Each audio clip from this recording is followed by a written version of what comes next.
Hi, everybody, and now the end of Ghost. So he's at the track race. He's watching everybody, and he's waiting for his turn to run the 100. He's got his mom, he's got Aunt Sophie, he's got King there, and he's part of a team with his new jersey on and his new shoes. The crowd started screaming as the boys burned up track one. One of the teams, I think they were called the Assassins, dropped the baton. It made a clinking sound, which in a nutshell is what losing sounded like. It's hard to come back from that. After the boys were the girls, Patty came over to me and told me how she felt like she could pretty much smoke all the girls out there. And I believed her. Patty was definitely going to be a problem. Next was the boys' 100-meter hurdle, which was the most exciting thing I've ever seen. It was crazy. I asked Coach if we were ever going to run hurdles, and he told me that we would, but that it takes some real work. He said the kids who left the team and went to high school, those kids whose spots were filled, were amazing hurdlers. And then he said he used to run hurdles while tapping his hand on his chest, his secret tattooed Olympic medal. I told him I wanted to do it. He told me to focus on today. Then came the girls' hurdles, which the crowd seemed to be even more into than the boys. Patty was jumping up and down and screaming because one of her friends was running. The girl didn't win first, but she did come in second, which wasn't bad. Then came the 100-meter dash. Lou, Ghost, Coach called out. Y'all ready? Me and Lou nodded, and Coach said what he always said, this time with a return nod. On the line.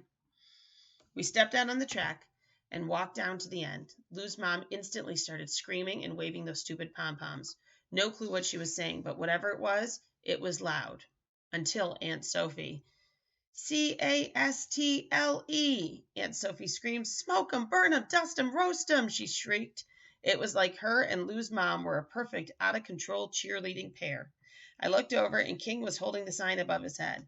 It said, Castle Crenshaw ain't no joke. You are. Nice. All the runners from all the different teams were slapping hands when I saw him. No way. No freaking way. He ran. And by now you know, of course, who I'm talking about.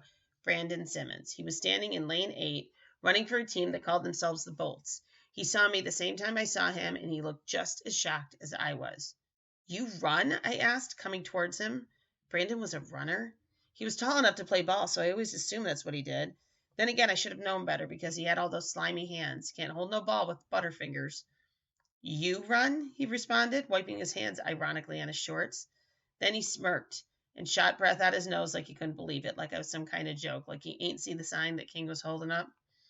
Yeah, Lou said from behind me. He put his hand on my shoulder. He runs real fast, he said, taunting Brandon. Lou pulled me into him, grabbing me around the back of the neck. It's me and you, he said, snapping me out of my Brandon Simmons nightmare state and back into focus. Had I known Brandon was a runner, I would have told Dre and Red to come to the meet just so they could see me smoke him. Shoot, I might have invited the whole school, even Principal Marshall. Maybe even would have told Shamika to bring that laugh of hers for a special occasion. Lou gave me five and then repeated, It's me, he pointed to himself, and you, and he put his finger on my chest. I was in lane 6. Lou was in lane 1. I bent down, untied my silver shoes, and retied them. I looked around at the crowd, a smear of people rooting for their friend or son or brother or teammate. Somebody was probably even there rooting for Brandon. Then I looked over at the side where the defenders were. Coach clapping, a proud grin on his face. Sonny cheering, an orange slice in his mouth, the peel like a bright mouthpiece.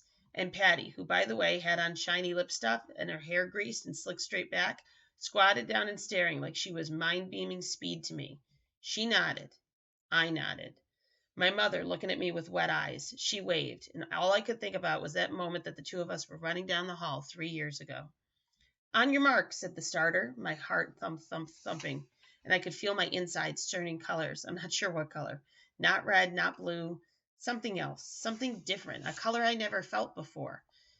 I squatted down, pushed my feet back against the blocks, stretched out my thumbs and index fingers, and placed them on the edge of the white starting line, resting my weight on my arms. Closed my eyes. Thought of us running to the door, running for our lives. Get set, said the starter. Butts in the air, the sound of the gun cocking, the sound of the door unlocking, hearts pounding. Breathe, in silence. This is it. And then, boom. And that's the end. So the second book, if you like this, in the series is all about patina. And I hope you liked it, and I hope you think about reading on.